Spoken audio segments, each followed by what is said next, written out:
You were good? No, we're good. Okay. Sorry. Coach Frost is here, and we'll get started straight to questions. Sean Callahan, Husker Online. Hey, Coach, I'm curious. You guys traveled for the first time, did the whole testing protocols. How did it come out for you? Just traveling Friday, going through what you did, and then everybody coming back. I mean, did everything come back in a smooth process as the way you guys wanted to do this? Yeah, I think everything went as we expected. It wasn't that difficult to go through any of those processes. The weirdest part of the whole thing was no fans in the stadium. That just felt funny. The rest of it felt like a road trip. And then with the situation at Wisconsin, lots of reports out there about Graham Mertz having a positive test. I mean, how close do you follow that? How much does that change things for you guys throughout the week as you monitor that situation?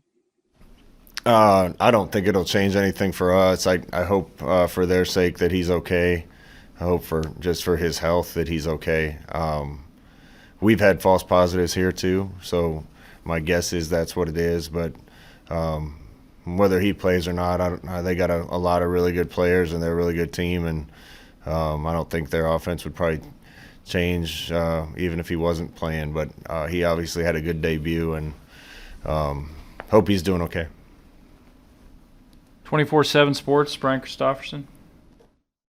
Hey, Scott, how do you feel about some of those young guys in your secondary that might be forced in action, especially in the first half? And did you get any clarification regarding Deontay and Cam, or are they going to have to sit?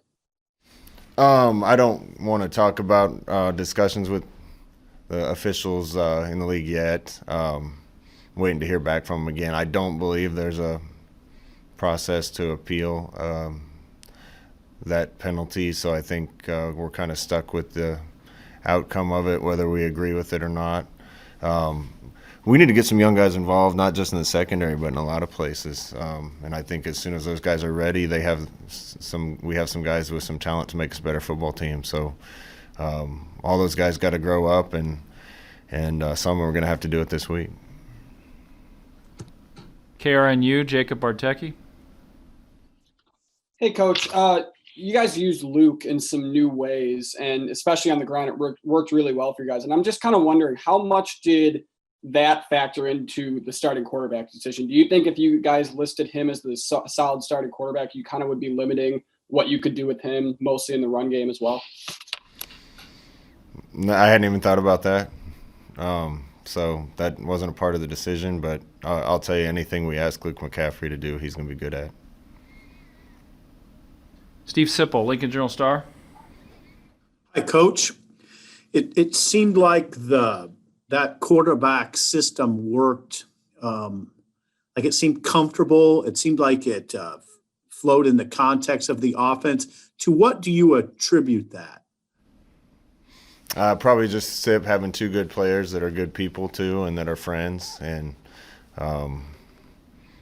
think they're both rooting for each other, pulling for each other, and there's a lot of situations where having both of them on the field gives us some of our best players out there. But it's probably just because of the character of those two kids. How important to you? I mean, I guess it doesn't. They don't have to have a great relationship, but do you regard that as important in this situation? Probably is important. It probably just makes it easier, more healthy. Both of them deserve to play. That's what I said before. I think you could see that in that game. They both ran hard. They both threw the ball well. They both did things well. So they both deserve to play. And if we can find ways to get them both out there, we will. Thank you. Thank you. Mm-hmm. Drake Keeler, Daily Nebraskan. Hi, yeah. So I was just wondering what to you was the importance of the team being able to honor George Flippin, the university's first Black player on Saturday, with the stickers on the helmets, and the importance of just being part of the Big Ten's United as One campaign. Yeah, obviously appreciate the question. With a lot of things going on in the country, anything we can do as a football team to be closer together, and anything we can do as a football team to be an example. I've said it a bunch of times, but football locker rooms oftentimes are the best places I've ever been, because people come from all different backgrounds, all different races, all different places, and come together, and it doesn't really matter. You're a part of a team. In a lot of ways, I think society should mirror locker rooms when you have good cultures built. I'll be honest, I didn't know much about George Flippin before this year. If you haven't read about him, it's an unbelievable story. It's fascinating, and I encourage our fans to go research that. But you can't honor everybody. You can't do as much as you ever want to do, but honoring him, I think, is a good start. The Athletic, Mitch Sherman. Scott, Wisconsin has always been really good at filling holes, whether it's through graduation, injury, whatever, quarterback, running back, all their spots. What do you see? What is it about the style of their program and the way they play that has allowed them to just kind of plug and play the way they have over the years? Well, obviously, you know that they do a good job developing. I think they do a good job recruiting. They're good coaches. They know who they are on both sides of the ball. It's probably the biggest factor. I think those kids probably get in the program and they know they need to be tough and physical, and they learn the system on both sides, and they've got a good system on both sides. And they wait their turn, and when they get their shot, they're ready to go. And that's where we're trying to get a little bit as a program. You're better when you don't have to rely on a lot of young kids. You're relying on juniors and seniors that have been in the program and know the schemes and have been physically developed. And they're quite a ways down that road, and give them a lot of credit for what they've built up there. Lincoln Journal-Star, Parker Gabriel.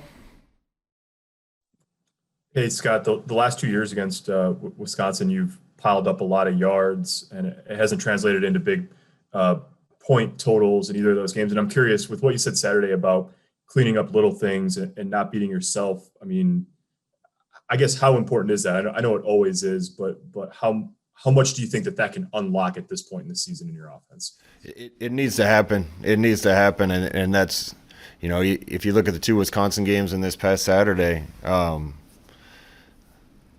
our mistakes have kept us from having better performances and keeping the games closer or giving ourselves a chance. Even Saturday, a couple penalties that I may or may not agree with, but a couple penalties that probably were penalties that cost us drives, a fumbled snap, a couple fumbles. We moved the ball pretty well, but we need to capitalize on those things. And the two Wisconsin games have been the same way. We moved the ball well, but they've done a good job getting stout when they needed to, and we've made some mistakes that we couldn't. When you're playing a good team, you can't make those mistakes. And I think as painful a lesson it was a good lesson for our young kids Saturday. You can't just be pretty good. You got to be really good, and you got to execute really well. And if we clean up some of the mistakes, it's going to give us a better chance. Is there a common thread with not just Saturday, but going back when your quarterbacks have put the ball on the ground in the run game, or is that sort of a situational, each one is, you know, caused by a little bit of a different thing? You know, I don't remember having an issue with that going back in my offense. Somebody's probably going to look at the stats and find out something different. McKenzie, his freshman year, was a little wild with the ball, and I know we turned it over some. You know, it's tough to go live with your quarterbacks, and sometimes you got to get hit to learn how to hold on to the ball. But if we're going to ask our quarterbacks to run like running backs, they need to protect the ball like running backs. And both of them gave one away. One was a scoop score, 7, and that really broke the game open. So those things have to get fixed. You can't give good teams breaks like that. Sam McEwen, Omaha World Herald. Thanks for doing this, Scott. Your 2019 recruiting class, I remember how excited you were about it, and you really thought it was going to be a good group. On Saturday, that class played a lot of football, not just Luke, but offensive linemen like Piper and Bennett, Newsom in the secondary, Keem Green, a bunch of other guys too. I think there were a lot of people who wondered maybe if they should have played more last year, but you guys stayed patient with that, and it seemed to pay off on Saturday. What do you think about that group now and their readiness to kind of fill into some more of these major roles in your team? It's that class. It's this past class. I think we've done a good job bringing some talent in here. You know, the Big Ten, and you know this, Sam, the Big Ten, it's hard to play as a freshman in this league. Not that it can't be done, but it's just a big physical league, and it helps you to be a 21 or 22-year-old instead of 18, 19-year-old. So it takes a little while to develop those guys, not just knowing the X's and O's, but physically. But we had a bunch of guys that played a lot for maybe the first time on Saturday. Expect we'll have some more this week out of that 19 class and out of the 20 class. And when those guys are up and ready to go and ready to contribute, we're going to be a better football team. Was it hard to stay patient last year? Because I'm sure there were moments when you thought, I want to play this guy more than I'm playing him, or I want to throw Bryce Bernard out there for 7 games instead of just 3. How did you kind of manage through that patience, and how do you feel like it paid off, at least on Saturday? Well, we're going to play guys when they're ready to play, and it's been different reasons for a bunch of different guys.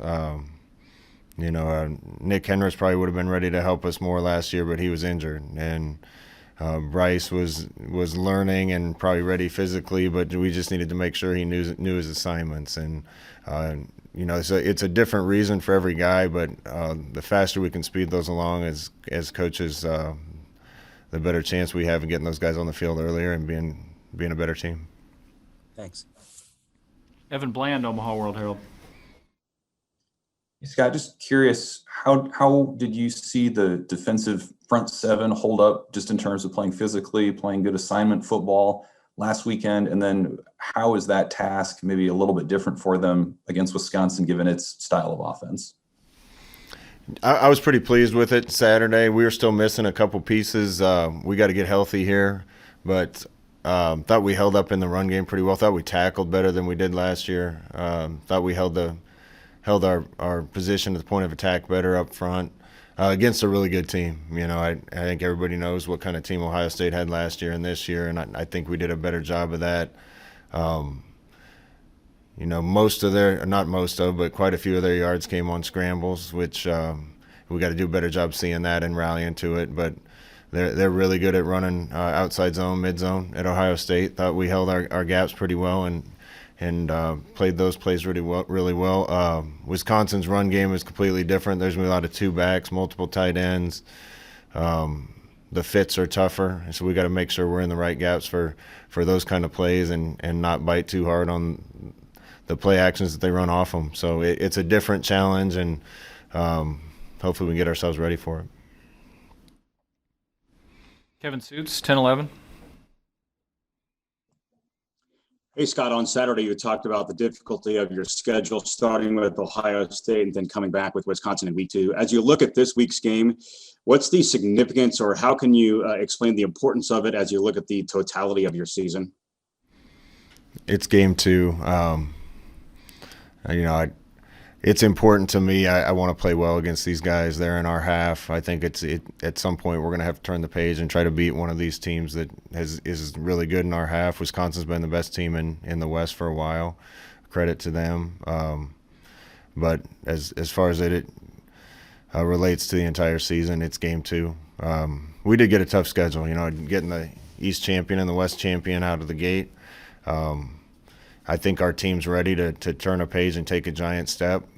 But we got to get some momentum. We got to get some wins, get some energy, have everybody start believing it and knowing we can get it done. And it's a little bit of a climb when they give us the schedule that we have. But our kids see it as a challenge, and they're going to play hard and do everything they can to try to compete with Wisconsin. Andrew Ward, KLKN. Hey, Scott, obviously a lot of home opener traditions are going to be going away here on Saturday. What are you going to miss specifically about just the idea of, playing your first game at Memorial Stadium without any fans or the tunnel, or without fans in the tunnel walk and all that?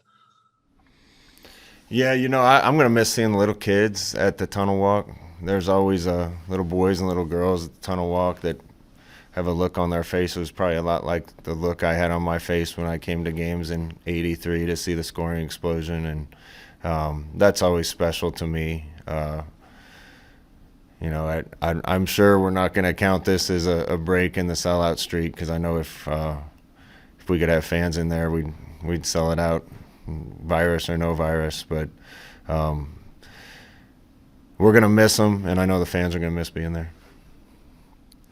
Hail Varsity, Derek Peterson. Hey, Scott. Now that you've had time to look back at game film, how did you guys assess the way the offensive line played?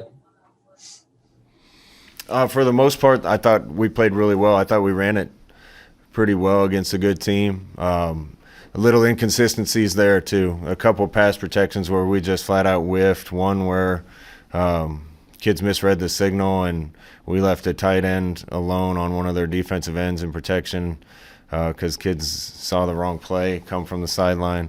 But overall, I was pleased, and I think it's something we can build on. I thought Hymus at left tackle played really well, and it was probably the anchor as the veteran there. But guys across the board, I thought, did their job pretty well, and it's definitely something we can build on and keep getting better from. Greg Austin talked this offseason about wanting to protect Bo Wilson a little bit, put him in a rotation. You guys had him kind of splitting snaps pretty evenly with Ethan Piper. Is that going to continue to be the case going forward? And what did you think of the way Piper played in his debut? Yeah, we didn't go as fast as we normally did, so there weren't quite as many reps. But when we start playing in games with 80, 90 snaps, I can see us having a rotation. There's several guys that we feel good about putting in there right now. Hickson, Piper, obviously Matt Farniak, Bo Wilson, and even guys behind them. Turner Corcoran came in and did a good job. Will Farniak. So we got a lot of guys that we have trust to be in there. Thought Ethan did really well in his first real duty, and we'll keep guys fresh and ready to play. Thanks, Scott. All right, time for 2 or 3 more quick ones for Coach. Back to Steve Sipple. You're a quarterback, and you've paid attention to this stuff for a long time. Can you kind of put into perspective what Mertz did in his first start, going 20 for 21 with 5 touchdown passes? Does that raise your eyebrows? I mean, how do you size that up? It's hard to do a lot better than that, Sip. I mean, I was watching enough that the one that wasn't complete probably could have been. It's as good a debut as I've heard about. So they're always a dangerous team. We played in Wisconsin in the Rose Bowl, and they had Russell Wilson, and he made them even more dangerous team when they had a real quarterback, an NFL-type quarterback. So we gotta be ready for a good player. Okay, thank you. Eric Olson, Associated Press. Scott, just a quick follow-up from Saturday. Ryan Day said after the game that he apologized for not taking a knee. Did he reach out to you, and did that even bother you? Nah, I don't want to talk about that. We're focused on Wisconsin. I tell you what, if we want the score to be different, we need to play better. That's the bottom line. Brian Christopherson, 24/7. Hey, Scott, do you have an update on Jack Stoll and just if he's out a little bit, how do you feel about the tight ends around him and how they stepped up? That's one of the positions where we feel like we have some depth. We're still evaluating Jack and going to get him back as fast as we can. But we do feel good about the guys that are at that position, him included. And last one, Parker Gabriel. Hey, Scott, when you evaluated your wide receiver play on tape, did you think that the blocking, maybe with your receivers and tight ends, was better overall than what you sort of saw as the average level last year? And how much does that dictate who gets repetitions at the wide receiver position? We have a saying, no block, no rock. So we want all our guys to block for us and that earn their right to be out there by what they do in the run game, and that'll give them chances to catch some passes. We're better at receiver right now than we have been since I've been here. We came in, Stanley Morgan was a really good player for us, and we've missed him ever since he's left. We got to keep bringing these newcomers along at that position. I want to see us, just like everybody else, want to see us push the ball downfield more, take more shots. We got to get guys downfield faster and more open and back people up a little bit. It'll make it easier on our run game and give us a chance to have some explosive plays. But we have the guys that are capable of doing that, and we got to make sure as coaches we get that done. All right, thanks everyone. Thanks, Coach. We'll talk to you tomorrow. Thanks, guys.